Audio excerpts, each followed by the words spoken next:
এতকাল পরে নানুর খবর নিলে হবে? নানুর খবর নিতে তো আমি আসলাম, নানু তো আমার খবর নিতে ঢাকা যেতে পারে, তাই না? এত ইমোশনাল হওয়ার কিছু নাই দাদি, 2 দিনের অতিথি 2 দিন পর আবার শহরে চলে যাবে। তুমি রুদ্র না? কেমন আছো? তোমাকে তুমি খেয়ালই করি নাই তো। এটা তোমার শহর না, এটা গ্রাম, চাইলেই যাকে তাকে জড়া ধরা যায় না। আমি কি যাকে তাকে জড়িয়ে ধরছি নাকি? আমি তোমার ফ্রেন্ডকে জড়িয়ে ধরছি। বেড়াইতে আসছো 2 দিনের মতো ভালো রকম ভাবে বেড়াও, 2 দিনের জন্যই তো আসছে, এত মাতামাতি করার কি আছে?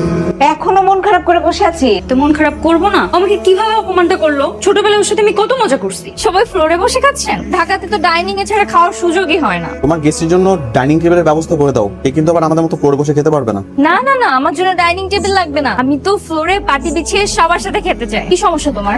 আসার পর থেকে দেখছি তুমি আমার পিছে লেগে আছো, একটার পর একটা খোঁচা মারার কথা বলেই যাচ্ছ। হ্যাঁ, আমি বুঝতে পারছি তোমার আমাকে সহ্য হচ্ছে না, ভালো লাগছে না, কিন্তু সবার সামনে এভাবে বারবার তুমি আমাকে ইনসাল্ট করতে পারো না। ওর খাওয়া শেষ হলে আমাকে ডেকে না, আমি এসে খেয়ে যাবো। ও আসছে পর থেকে দেখছি যে তুই ওর সাথে খারাপ ব্যবহার করছিস। কেন করিস? হ্যাঁ, আমি যেন আর কখনো খারাপ ব্যবহার করতে না। তোমার আচরণ ঠিক করো, তোমার আচরণ কিন্তু দিন দিন অনেক খারাপ হয়ে যাচ্ছে। ম্যাডাম কি এখনো আমার উপর রেগে আছে? তুমি এখানে কেন আসছো? তোমার সাথে তো আমি কথাই বলতে চাই, তুমি তোমাকে সহ্যই করতে পারছো না।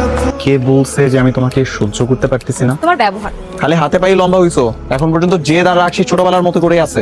তোমার মতো চেঞ্জ হয়ে যাবো নাকি? আমি যেমন তেমনই আছি, তেমনই থাকবো। কত প্ল্যান করে গ্রামে আসছিলাম, একসাথে ঘুরবো ফিরবো আনন্দ করব, আমার সব প্ল্যান মাটি করে দিছো। এত রাগ অভিমান করে থাকা লাগবে না, আমি তোমাকে নিয়ে কালকে থেকে ঘুরতে বেরোবো, ঠিক আছে? তার আর কোনো দরকার নেই। আমি নিজের হাতে পিঠা বানিয়েছি। তোমার এই যে বজ্জাত নাতিটা আছে না, বলে আমি কিছু পারি না, আমি নাকি শহরে মেয়ে বলে খেপে। ওকে দেখিয়ে দিতে আমিও সব পারি। এই পিঠাগুলা তোমার নাতিকে দিয়ে আসো।